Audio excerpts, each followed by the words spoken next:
So you think the Middle Ages were all knights, castles, and courtly love? Think again. For women, it was more duck if you see a priest coming. Upbeat medieval-style background music kicks in. A time of chivalry, courage, and let's face it, some truly absurd ideas about women. Forget what you've seen in the movies. There were no damsels being rescued from towers by charming knights. The reality was far less glamorous and a lot more ridiculous. Imagine a world where your worth was determined by your father, then your husband. A world where the church dictated your every move, including what you wore. Sounds like a Monty Python sketch, doesn't it? Well, buckle up, because we're diving headfirst into the hilarious and horrifying truth about women in the Middle Ages. Get ready to laugh, cringe, and maybe even shed a tear for the women who endured this medieval madness. It's a wild ride, so hold on to your pointy hats. Let's start with the basics. According to the medieval church, men were the superior sex. They were created in God's image, you see. Women, well, they were just a slightly faulty afterthought, created from Adam's rib and destined to forever play second fiddle. This divinely ordained hierarchy meant women were expected to obey. First their fathers, then their husbands, without question. Disobedience. That was practically a one-way ticket to eternal damnation. And if you thought modern domestic disputes were bad, imagine a time when husbands could legally beat their wives. As long as it wasn't excessive, of course. Because, you know, a little light wife-beating never hurt anyone, right?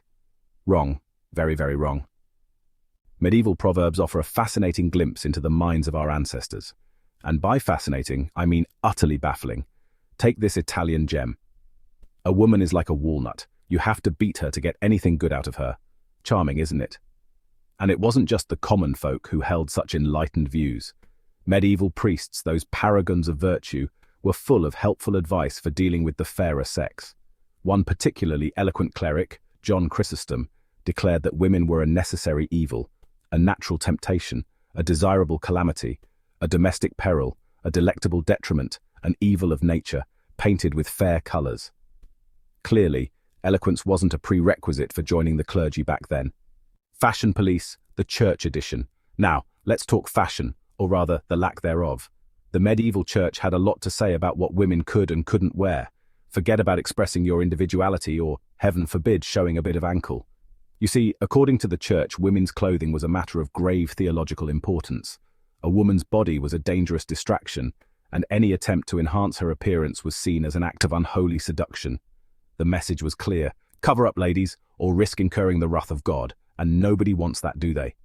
Shoes, hats, and heresy. In this chapter, we delve into the fascinating and often bizarre world of medieval fashion and the church's relentless crusade against it. But it wasn't just revealing clothing that got the church's goat. The medieval church had a lot to say about what people wore, and their opinions were far from subtle. Oh no, they had opinions on everything. Take shoes, for example. Shoes were not just a necessity. They were a statement, a reflection of one's status and personality. In the 13th century, pointy shoes were all the rage. These shoes, known as poulaines, had elongated tips that could extend several inches beyond the toes. But the church was not amused. They saw these extravagant shoes as a symbol of moral decay and vanity. They declared that these fashionable footwear were instruments of the devil and threatened to excommunicate anyone caught wearing them. Imagine being cast out of the church for your choice of shoes. And don't even get me started on hats. Hats were another battleground in the church's war on fashion. Tall, elaborate hats were seen as a sign of vanity and pride. These hats, often adorned with feathers and jewels, were a way for women to express their individuality and status. Women who dared to wear them were accused of trying to elevate themselves above their station. They were often publicly shamed and humiliated for their fashion choices. The hypocrisy, of course, was lost on these pious fashion critics. The clergy, who were supposed to be paragons of humility, were often the worst offenders. After all, they were hardly known for their own understated attire. Their robes were often made of the finest materials and adorned with gold and jewels. Just look at the Pope's hat. The papal tiara, with its 3 crowns, was the epitome of opulence and grandeur. Talk about a fashion statement. The church's stance on fashion was a complex mix of moral posturing and blatant hypocrisy, reflecting the broader tensions of medieval society. Joan, Maria, and other heroines. In this chapter, we delve into the lives of some of the most remarkable women of the medieval era. women who defied the expectations of their time and left an indelible mark on history. Now, you might be thinking that all medieval women were meek and mild, bowing to the will of the church and their husbands. The common image is of women confined to domestic duties, their lives revolving around the hearth and home. But that's where you'd be wrong. History is replete with examples of women who broke the mold, who took up arms, led armies, and ruled with an iron fist. There were always those who dared to defy the norms, who refused to be put in a box. These women were not content to be mere spectators in the grand theatre of life. They were active participants, shaping their destinies with courage and determination. Take Joan of Arc, the peasant girl who heard voices, donned armor, and led the French army to victory against the English. Born into a humble family, Joan's life took a dramatic turn when she claimed to have received divine visions, instructing her to support Charles VII and recover France from English domination. She was a true rebel, a woman ahead of her time. At just 17, she convinced the Dauphin of France to allow her to lead an army, a feat unheard of for a woman, let alone a peasant girl. Her leadership and bravery turned the tide in several critical battles. Sadly, her bravery was rewarded with accusations of heresy and a fiery end at the stake. Captured by the Burgundians, she was handed over to the English and subjected to a politically motivated trial. Despite her unwavering faith and courage, she was condemned and burned at the stake at the age of 19. Then there's Maria Ordelaffi, an Italian noblewoman who ruled the city of Forli with an iron fist. Born into the powerful Ordelaffi family, Maria was no stranger to the intrigues and dangers of political life.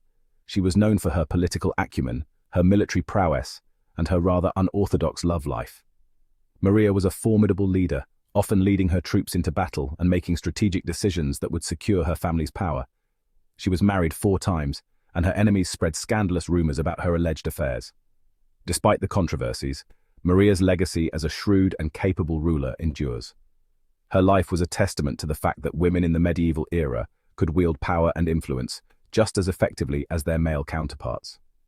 These stories of Joan, Maria, and other heroines remind us that history is not just a tale of kings and knights, but also of the women who stood beside them, and sometimes in front of them.